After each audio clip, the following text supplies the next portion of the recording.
All right, welcome. We are recording. Dan, Kahl, and I would like to welcome everybody to today's virtual decision-making webinar.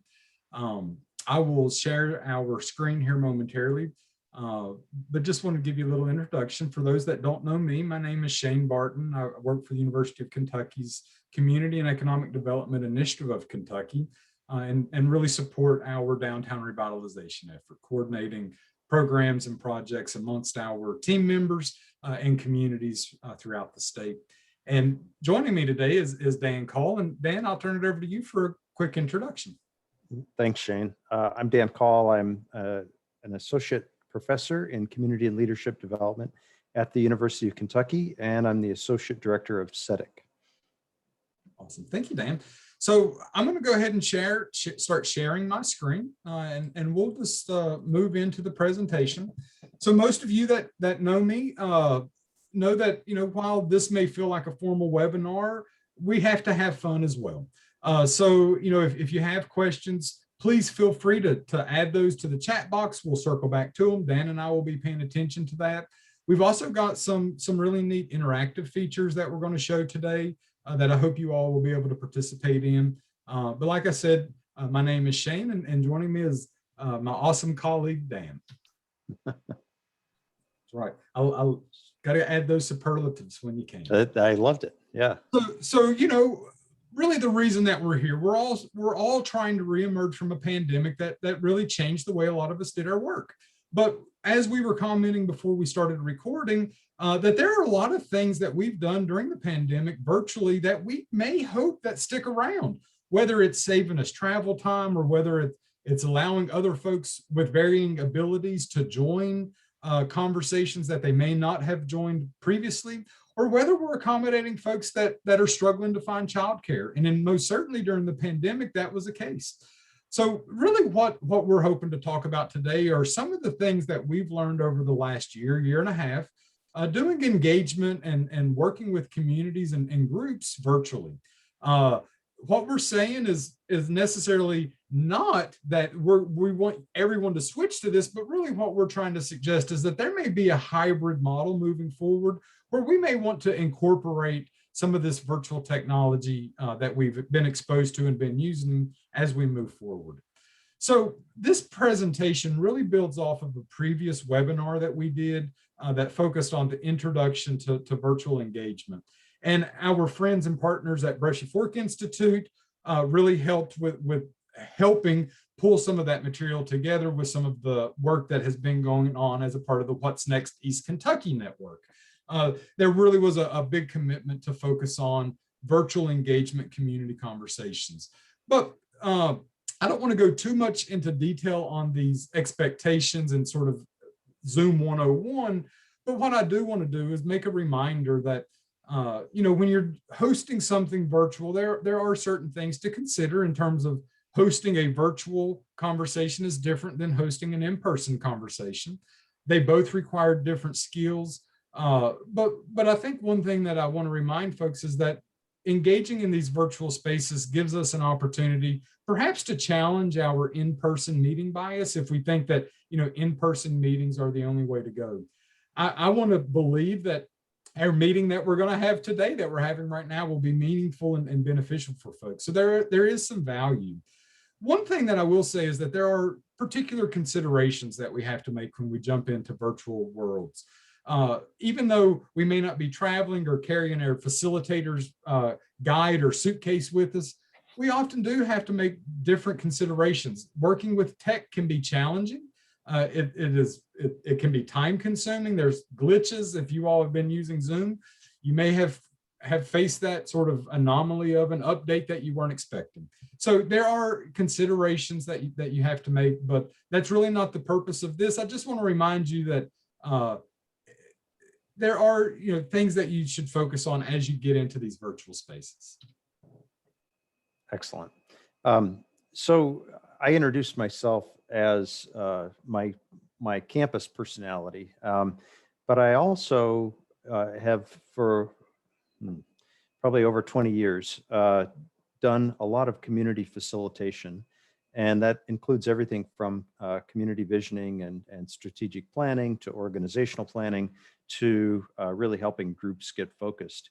And so I want to give a little bit of background about not the virtual decision making, but just thinking about decision making as we get started. And so this is a real question. What determines an effective decision outcome? And so I'm going to ask you guys, if you could, in the chat, as you're working with a committee or a group, if you're leading a team, what determines an effective decision outcome? I mean, if you need a group to make a decision, how do you know that it's an effective decision or that it was a good process?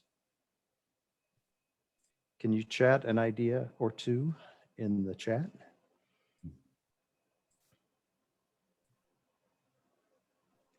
Please. There we go. Oh, participation. I love it. Yes. A shared understanding. Oh, good. Not just talking about ideas, to do something and have action follow up. Exactly.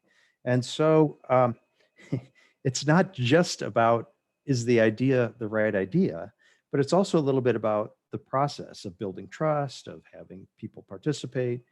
So what are the benefits of actually making a decision as a group as opposed to just deciding and doing it?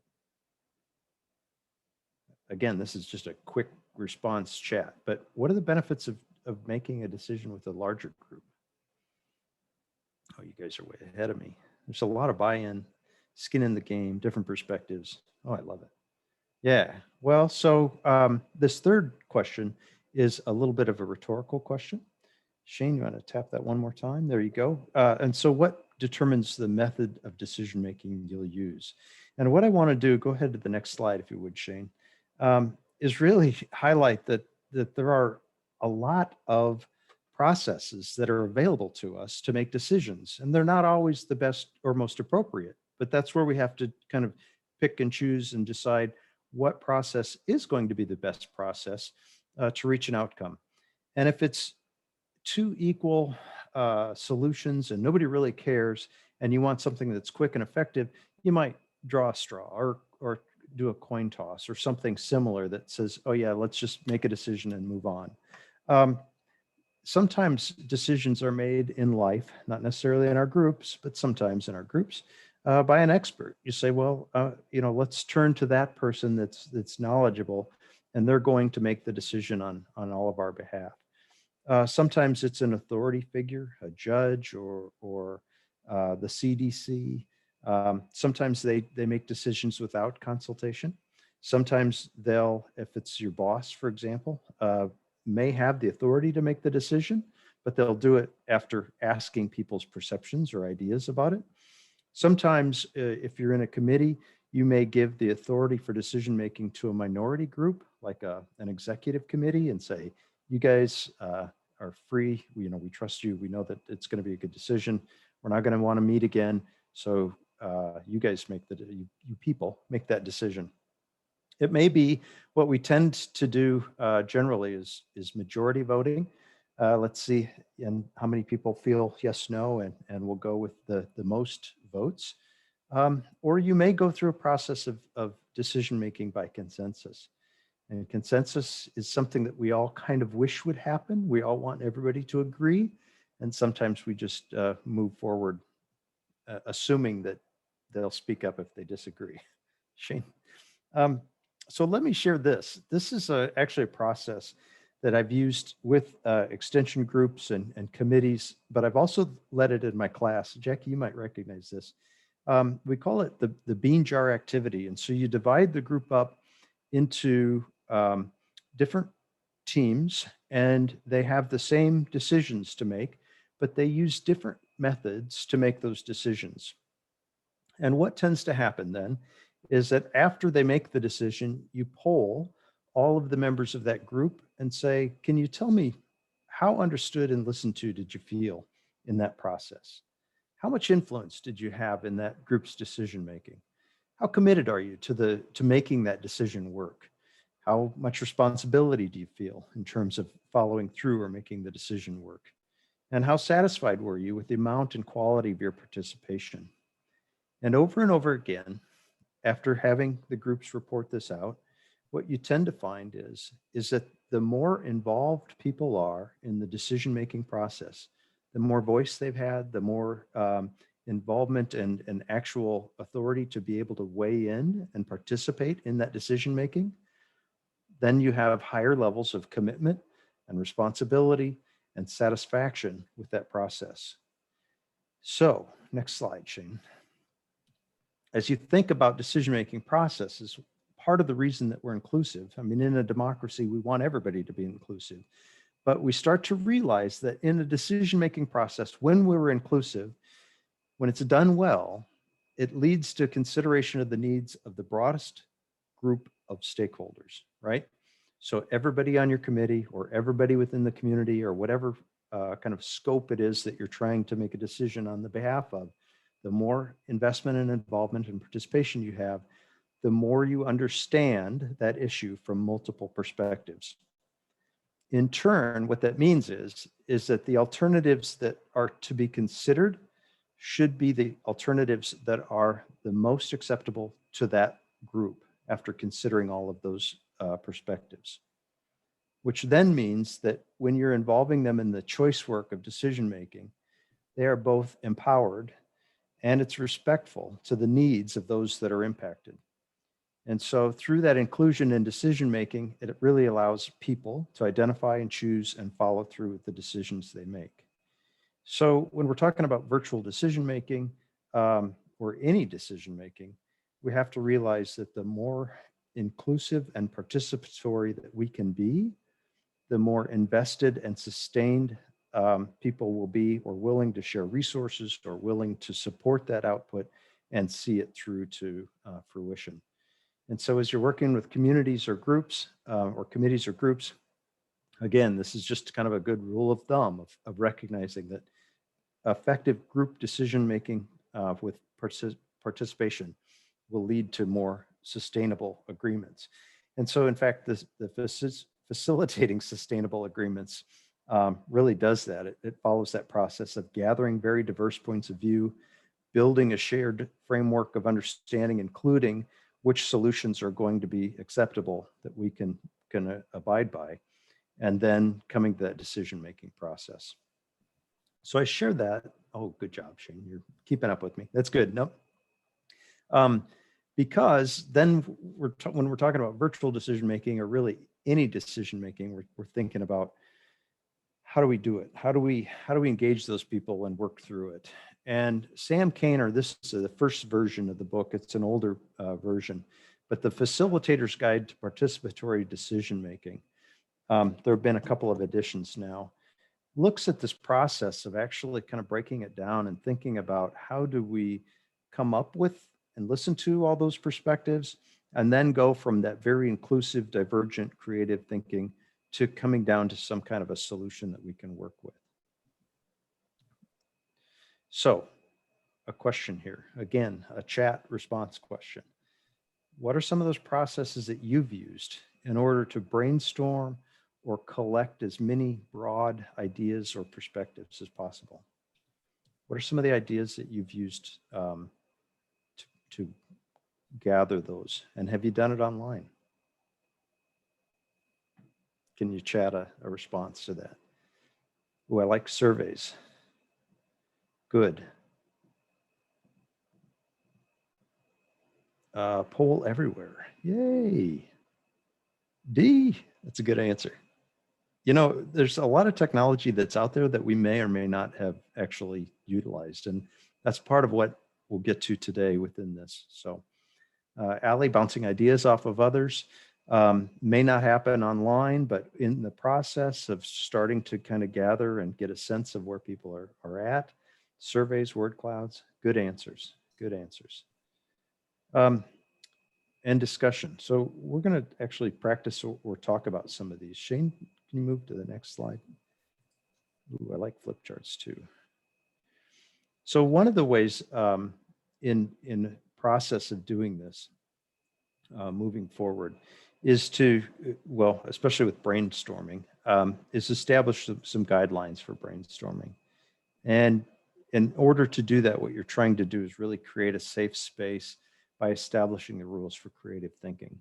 So that if you're doing this collectively with a group and you're wanting to brainstorm, what you're not wanting to do is have somebody kind of volunteer a perspective or a possible solution and then just get criticized because that's stupid.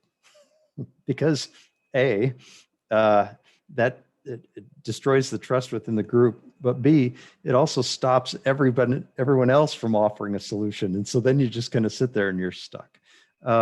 So how do you establish that safe space? And so often what we'll do is we'll develop some guidelines to say, all ideas are good ideas. We're not going to judge these right now. Our intent is to gather as many ideas as quickly as possible so that we can creatively look at some of the alternatives that we have available to us.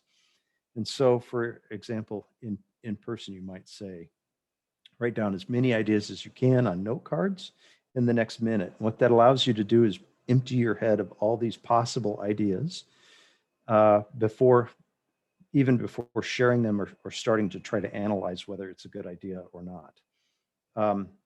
Just share with the group that your idea isn't to evaluate and prioritize ideas, even internally, but to just create the most ideas possible. So that divergent thinking creates sometimes or requires its own set of rules or guidelines to be able to encourage people that space to do some creative thinking. Shane. Yeah. Here's the challenge. And I think this is also where we shift presenters, but here's the challenge, is that creative thinking is not judgmental. It's not evaluative. It's exploratory. It's creative. It's free thinking.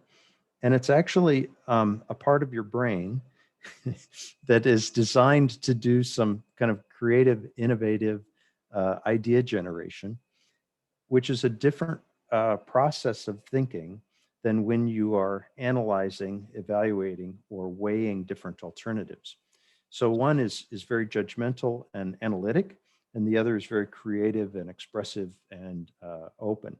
And so the challenge of doing this of facilitating this process with a group is that there are two different types of thinking, and you need to be able to structure that process in a way that allows creative thinking to happen when it's required, and then the analytical thinking to happen when you get to that point where you're starting to try to figure out what decision is going to be the best decision for us. And if people are still brainstorming ideas and tossing things out just to be creative, it's very disruptive because you're trying to create a bunch of ideas and then winnow them down into the best idea. So as a facilitator of a decision-making process, this is a little bit of the background of thinking about, how do I do this? How do I help the group go through this thinking process to come to an outcome? Yeah. So what I'm going to sort of lead us through is some of the virtual technology that it sounds like some of you already may be exposed to from the chat that you all were sharing earlier. But what does that first part, the first half, the divergent thinking, the idea creation, what does and what can that look like? So, these are a couple different tools, if you will, that you may want to consider. Some you all have already shared. Obviously, we've been using the chat feature today. It's probably the most underappreciated. That's the reason that I had that little asterisk. It probably is the most underappreciated feature of Zoom or other virtual meeting technology or platforms, because it's often not very disruptive. It's usually less disruptive than interrupting or people trying to speak over each other and the technology not being able to decipher which microphone to prioritize. It also provides you a great record after your meeting. If you're generating ideas through chat, you essentially have a written record of all of those ideas that you can then share in the form of notes or prepare with your next agenda. So like I say, the chat is probably the most underappreciated. We've also got word clouds. I know someone had shared word clouds. It's for those that have used them. Now that we have really cool technology, They're even easier, even funner, and even more creative and colorful and eye-catching. We're going to actually sort of do a word cloud demo in just a little bit. Jamboard is another program that is great for generating ideas with teams and documenting and kind of dumping all of your ideas onto a space. If you've never used that, it's a Google platform. It's essentially like a whiteboard that you can move around, and I'll come back to that and go into a little detail with some of the functionality. Obviously, the breakout rooms, that function within Zoom is a great way to have those small group discussions for idea generation. And then the surveys, whether you're using Poll Everywhere, internal polling, Mentimeter, what have you. There are a number of third-party polling features that allow great for rank scoring or up or down votes, those sorts of decisions that Dan had referenced earlier. And then obviously Google Doc is a great platform as well. All of the sort of Google forms and those sorts of things can be used to whether create a survey or just generate open text within a group of a shared document. And then I will add this, that if you are inclined in a virtual space and really feel dedicated to that flip chart, that was the toughest tool for me to give up during the pandemic because I love to just show up in a room with a flip chart marker, sticky dots, and all of the other things. But if you have your cell phone or a camera or a laptop or an iPad that you're not using, you can always set up kind of an internal studio that essentially just shows that flip chart that you're going to be using. We had a colleague use her phone set up over an arts demonstration while she was also engaging on her laptop, and it worked amazingly. So I would also recommend that if you really love those flip charts and don't necessarily want to fool with the technology per se. So speaking of fooling with the technology, I am going to ask everyone to open up another window on your computer, or perhaps your cell phone or an iPad, something that you have that is internet accessible. And I've put menti.com in the chat box and would love for you just to go to that website. And when you do, it's going to ask you for a code. And this is our code. It's 1056-1824. And you're going to see one question. And it says a one-word description. What makes a good decision? So this is similar to the question that Dan had asked in the chat, but I wanted to give folks an opportunity to see what that actually looks like when we're doing a word cloud. And I'm actually going to share the word cloud now. Has everyone been able to access those questions?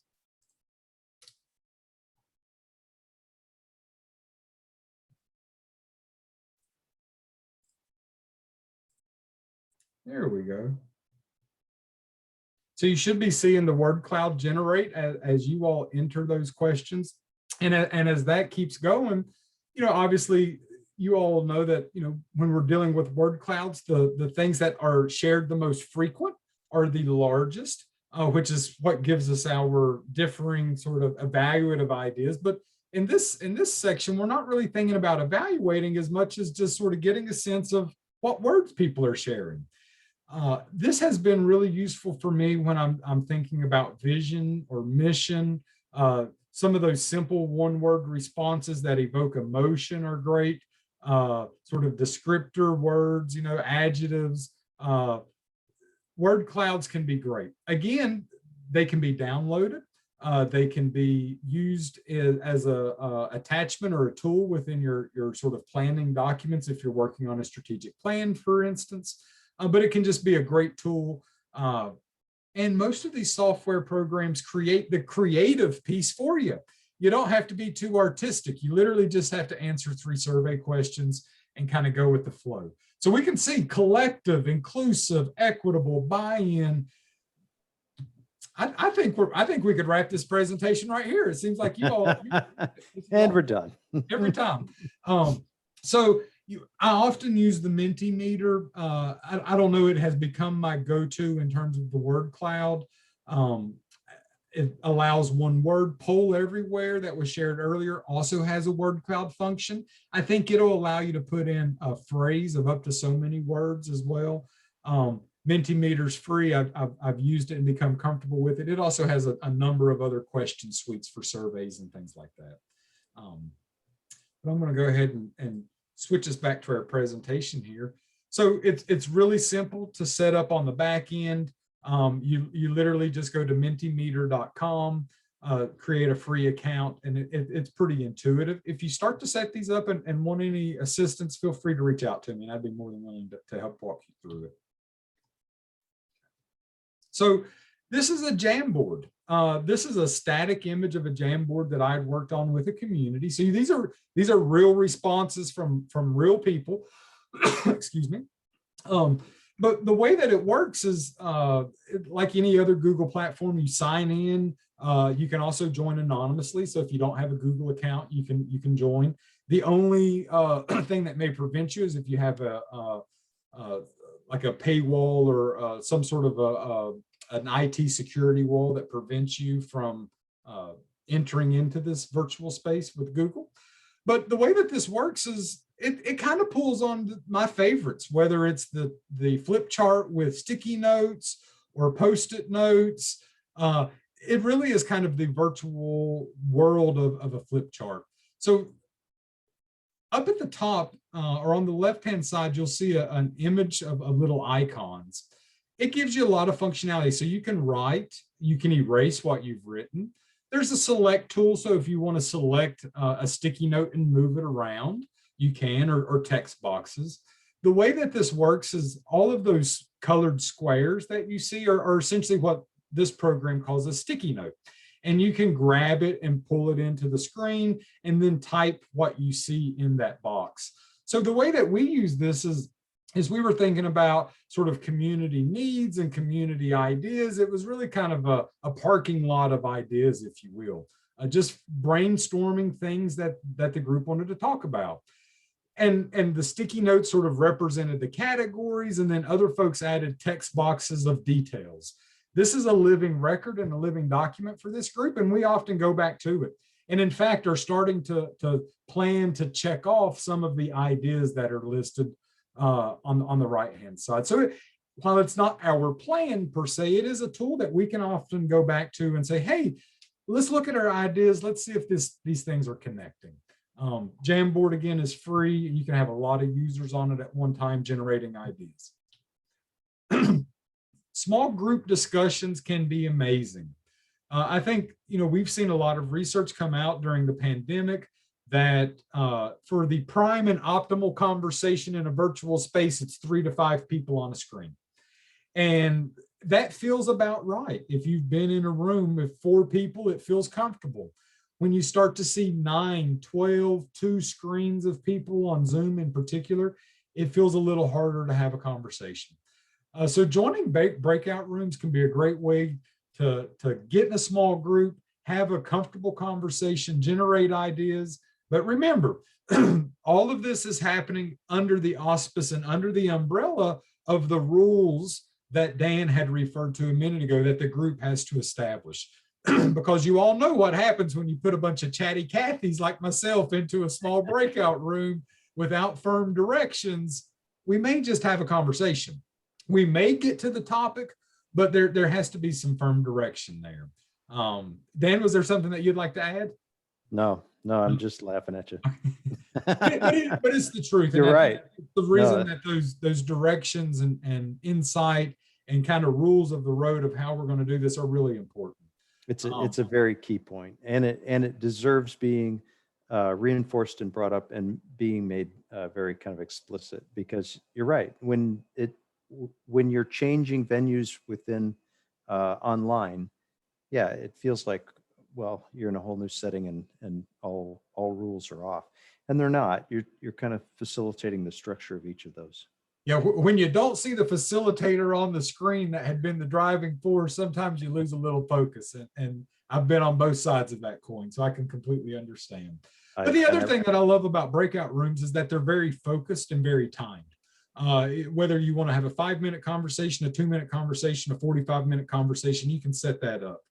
and it's fairly easy. So, at your menu at the bottom of your screen, it may not be there now while I'm sharing the screen, but your typical menu at the bottom of your screen has that little icon with the 4 squares.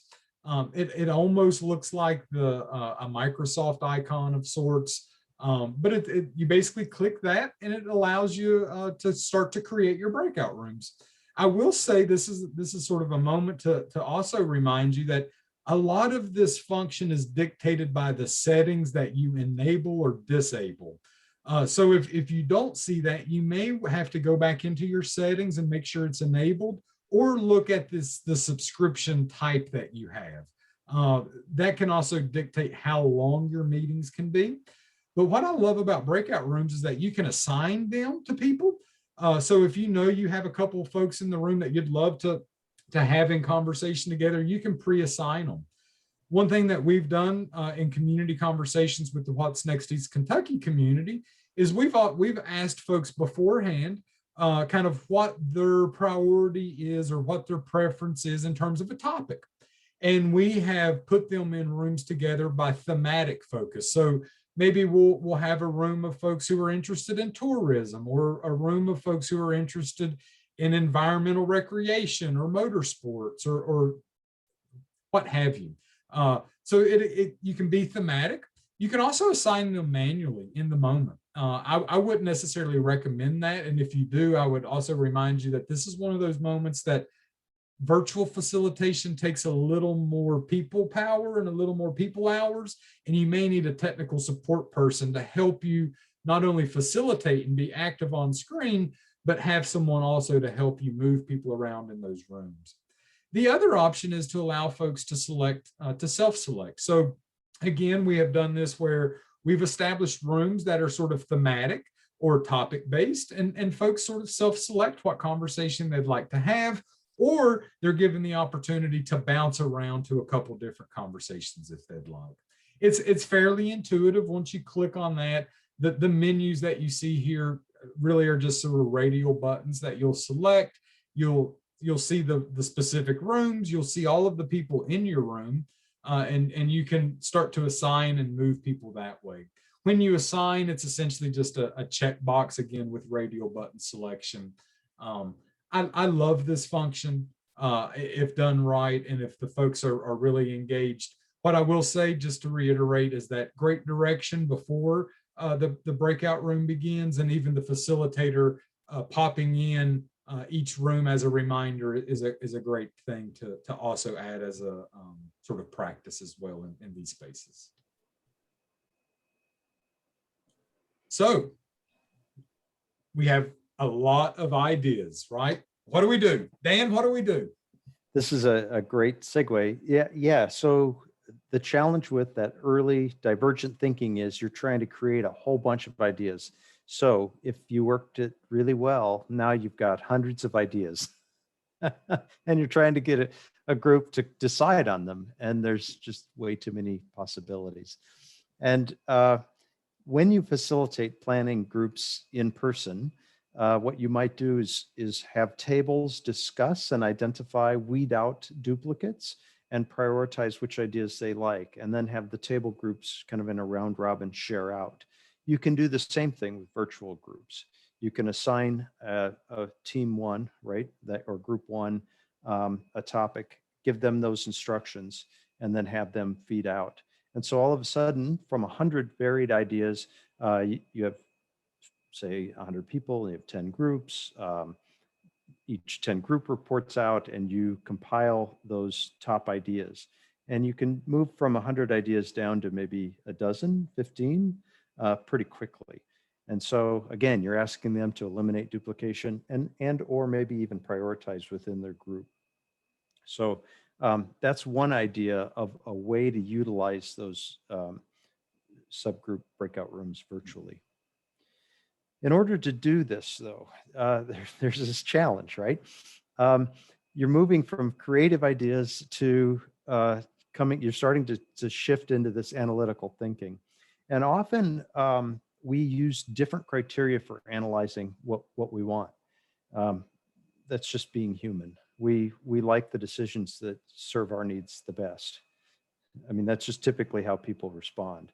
And so what you may need to do is come up with the group, go through a process to identify what are those criteria that we are going to use that we can agree upon before we make the choices that identify a good solution. And so you ask them to identify the characteristics of a good solution. And that may sound a little odd, but I think it's on the next slide, Shane. I could be wrong. I'll get us there. There we go. There. Okay. So let me give an example. When you buy a car, you go out and you actually have some kind of criteria in mind in terms of which car is going to be the best one for your decision, right? You want to make a purchase, and there are some kind of guiding qualities or characteristics of what a good solution might look like. For example, it's got to be at a certain price. It's got to be a certain color, perhaps. It may need to have certain mileage. You may really value high safety ratings, and so you eliminate other possibilities based on what your priorities are. Or maybe the number of people that it seats, or whether it can pull a trailer, or all kinds of criteria. But what we're recommending here is that as a group, you have a conversation to say, what are those characteristics or criteria that we would agree upon that would make the best decision? Not the best solution, but the best criteria. And that might be that it has equity, that it is inclusive, that it serves the most people's best interests, that it's economic, that it's quick, or that it is something that's achievable for within the community or within this group or within a time period. So there are different ways that you can start to ask that group to identify those criteria. What that allows you to do then is take those remaining priority ideas or solutions that people have identified and say, do these meet the criteria, or which of these meet the criteria the best? And so as you're thinking about an analytical decision-making process, again, you're starting to put some characteristics or criteria to what a good decision would look like. So what kinds of decisions do we think we can make in virtual spaces? Or what kind of decisions have you all been a part of that have happened over the last year and a half in virtual spaces? This is going to be a chat feature, a chat request, if you will. So if there's a decision that you have been a part of over the last year that has happened virtually, share it in the chat box. I'd love to hear sort of what other groups are making decisions about. I know Dan and I have been in sort of meetings where different varying decision-making processes have happened. Oftentimes, at least some of the ones that I most recently have been engaged with have used sort of conversational consensus, almost in the sense of like, is this a great idea? If anyone willing to speak up, and sort of carrying the conversation.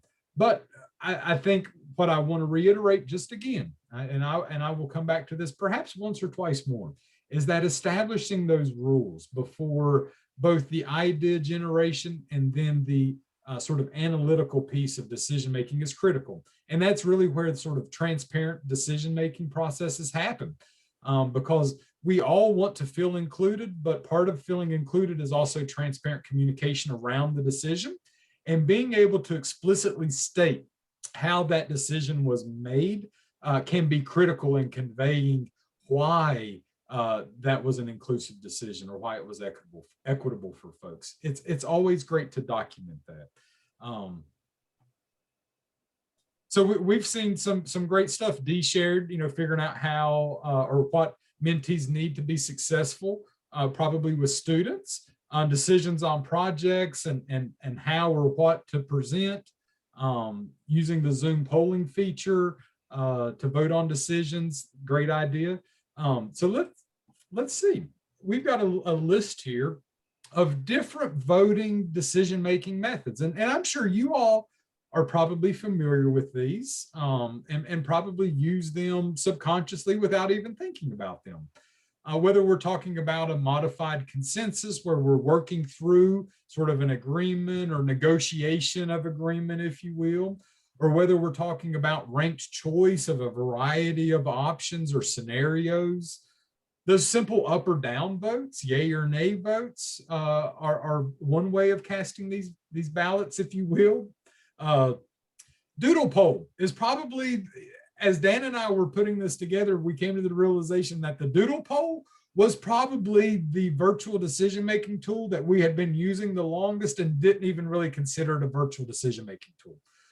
Because if you've ever been in a small group or even, in particular a large group trying to find a date on a calendar, that is quite a decision-making process sometimes.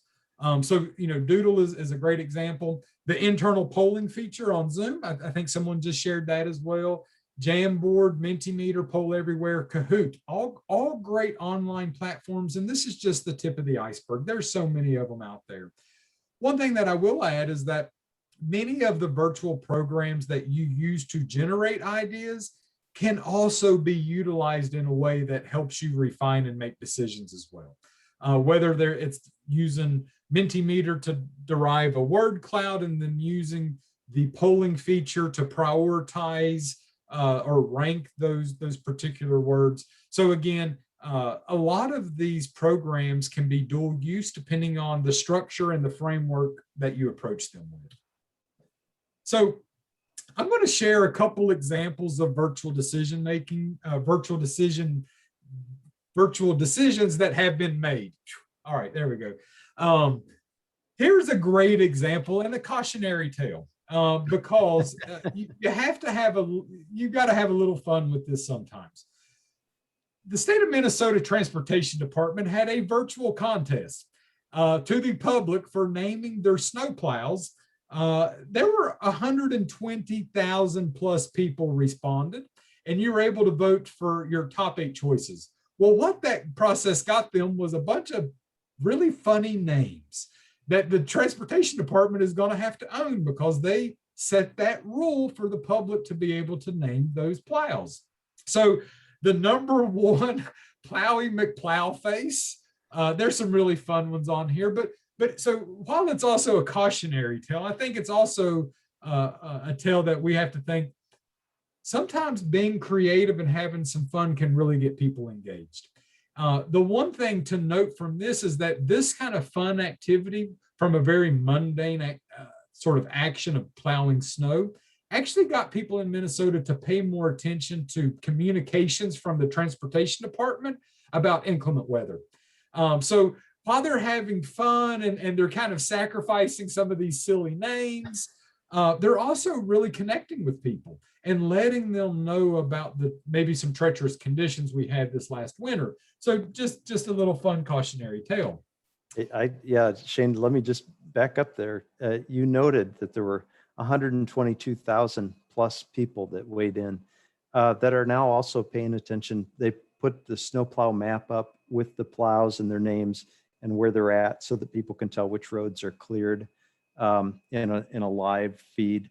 And how do you get people to pay attention to that? They did it. People named the plows and they're watching them go like little Pac-Man around the trail or on the map. And they love it. Yeah. Yeah, and I think maybe Scotland did something similar that got a lot of people's attention, also with some really comical names.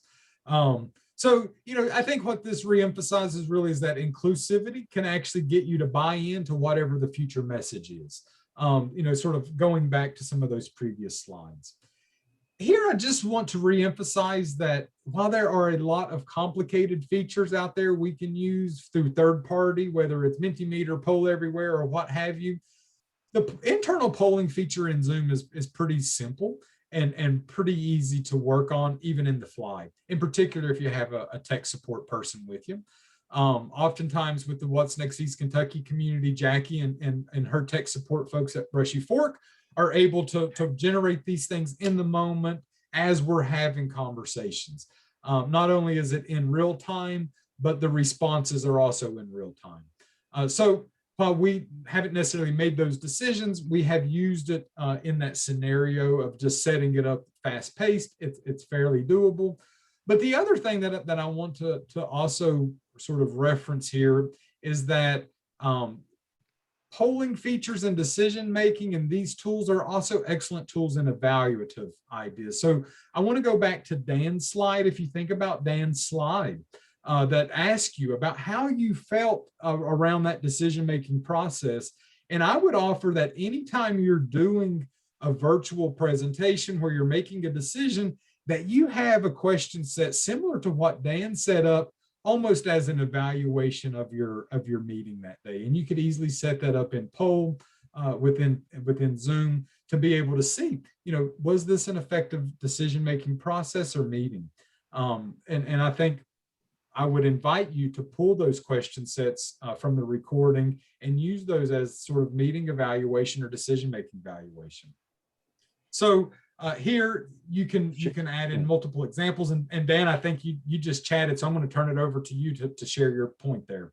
Just what you were just saying, and on this slide you can see there's a multiple choice. I think you can do like up to 3 answers, and so if, for example, the group has brainstormed 10 criteria here, and you want to ask the group how they feel about those and to choose the top 3, for example,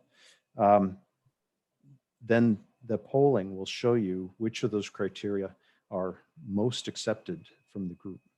And so it's a way of, again, using this feature to collect feedback and continue to facilitate that conversation by moving it forward.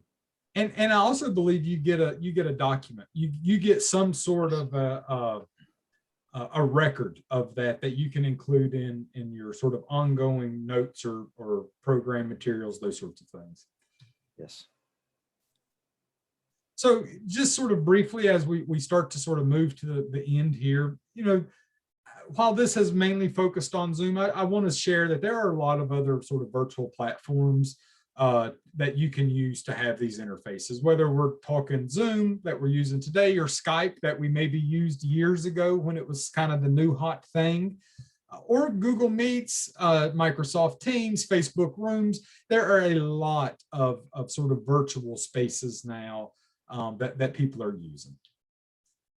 Likewise, there are a lot of third-party tools that you can pull into this. And with the screen share feature, in particular on Zoom, you can almost integrate any of these third-party features into your presentations. So we've talked about most of these today, the Doodle Poll and SurveyMonkey, right? Another great tool, sort of a lot of us have experience with SurveyMonkey at some point in our careers. The Poll Everywhere, Smartsheet, Jamboard, all of these are those third-party programs that not only allow you to generate ideas, but if used correctly, can also help you get to the decision that you're trying to make under those prescriptive lenses that the group decides how you're going to make those decisions. So as we move forward and just kind of thinking about, in summary, I think it's important for us to remember that we've got alternatives. We have different ways to make decisions. And if, for example, we're at a stage where we're wanting a great deal of feedback, there are some processes or tools that we can use to collect that. If we're at a stage where we already have just 2 or 3 solutions that need to get decided upon, there are processes and tools that we can use to just make those decisions. And so the important thing from our perspective was that we can figure out what it is that we need to do. We realize that we have some processes or tools that might best either engage people in creative thinking or help people come to consensus or a decision that they feel that they have participated in and that they can support. And again, the underlying or overarching idea of this is that the more increased levels of involvement in decision-making typically result in people feeling more understood, having more influence, and increased commitment to the outcome. And what I'm doing right now is actually reading back that assessment that we've used on those different decision-making tools, and a higher satisfaction with their involvement. And in the end, the reason that's important is that people are committed to and are willing to sustain and invest in those solutions. And so that's what we're hoping, is that these will result in more sustainable decisions. And I would just reiterate that really, when it all boils down, it's about being inclusive. It's about making the decision-making process for everybody that decision impacts, right? And I always remind people, if you're making a decision about someone that's not in that room, should you be making that decision? And it may be time to pause and invite that person into the process. But that inclusivity will, in fact, give you a better result. Whether it's through all of the things that we shared, through better ideas, better ownership, more buy-in, the more people you have contributing to this, the stronger your outcome will ultimately be. We have a couple additional resources that we want to share. I want to make sure these get on the webinar in terms of the camera for folks who may look at them later. Obviously, the Zoom Help Center, I've had to go there many times when Zoom has done some squirrely things to me right when I needed some function. The Southern Region Development Center has a great series of webinars that were put together early during the pandemic around virtual engagement. Great resource. The West Virginia Community Hub did some amazing work early in the pandemic around virtual conversations and community connections as well. If you haven't looked at those, they're great resources. And then here we've added a couple sort of theoretical resources that you may want to touch on as it relates to that sort of critical moment of how do you, like, what rules do you use when you're making a decision or coming to develop that framework with your group. So what I would share is just a simple thank you for joining us. And I want to open it up for any kind of questions, comments, ideas, anything that you all would like to share, about virtual decision makings, or any sort of questions that you may have about things that you may use moving forward.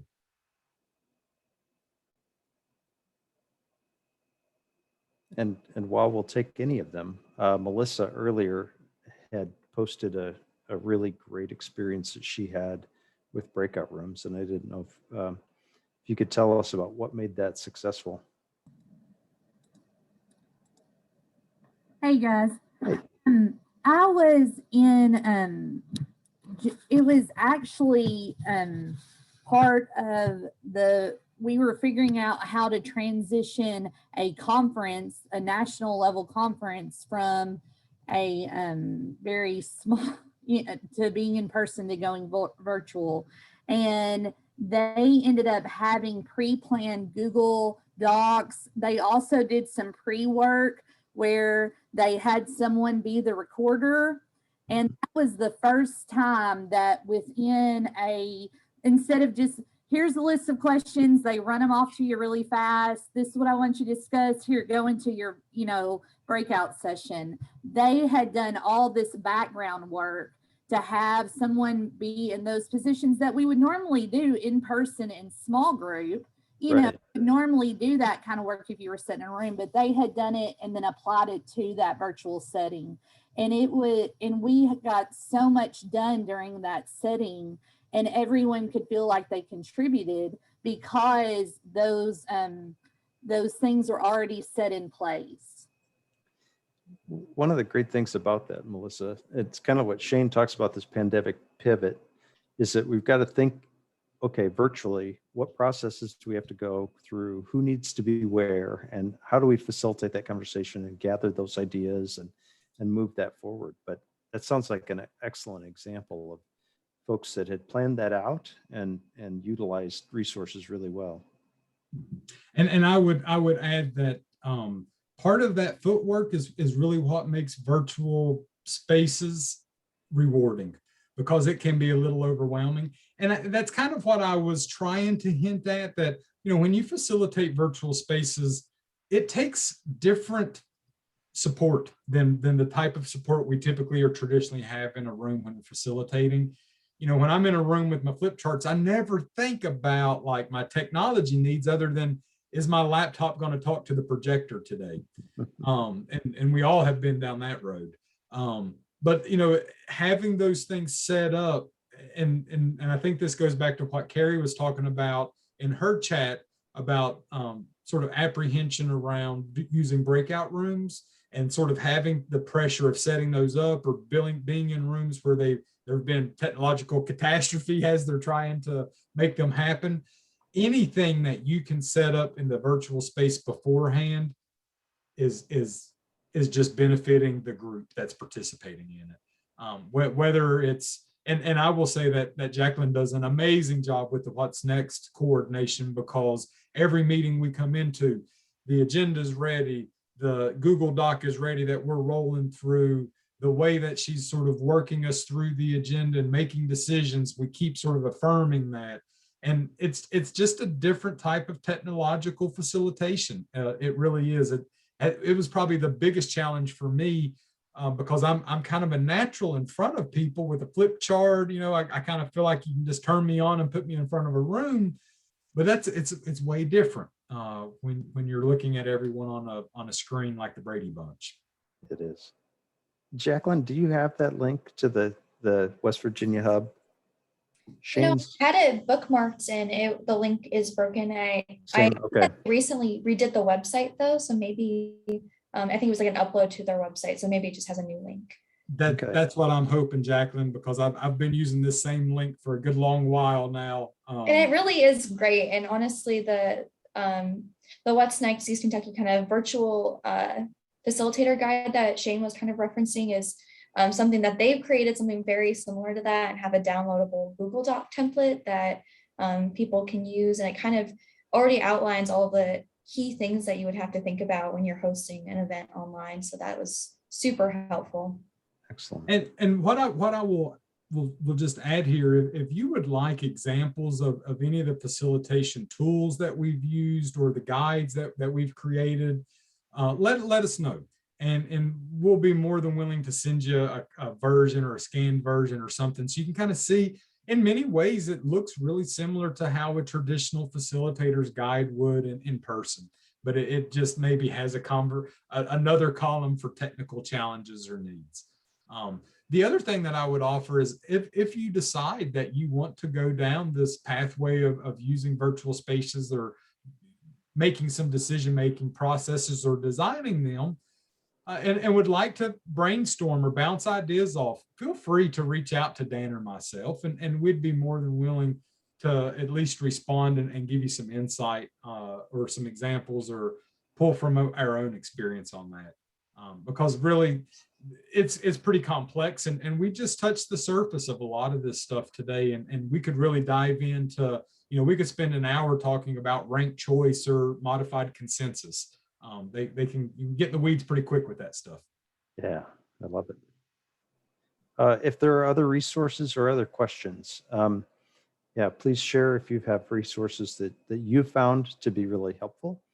And or if there are questions that kind of popped up as we were going through this, we're ready to respond. Yes, please do. I also want to say we have reached our 3 o'clock deadline here to close this thing. I don't want to keep anyone past this time commitment. I just want to express my deepest thanks to all of you that joined us today. I know it is a crazy time, lots of vacations happening, lots of things coming up with the holiday. Just appreciate all of you all being there with us or here with us. It's there, here, wherever. What I will say is that we will have this recording made available. I will follow up with all of you all via your emails to let you know when that's available. And if there's folks that you'd like to share it with, we'd invite you to share it. We'll also be getting it out on some of our social media. But again, if you have any questions or start to go down this path and would like to brainstorm or just seek some support, feel free to reach out to us and we'd be willing to have a conversation with you. All right. Dan, anything you'd like to share? Yeah, tune into our next workshop, and you guys will be collecting suggestions for naming of the facilitators of the group, right? That would be a fun exercise. You guys, thank you. Yeah, it's a good You all day. have a great day, and we'll follow up soon, okay? Please do contact us if we can be of any further assistance. So thank you all. All right, thanks, guys. Good job, Plowy McPlowface. That was great.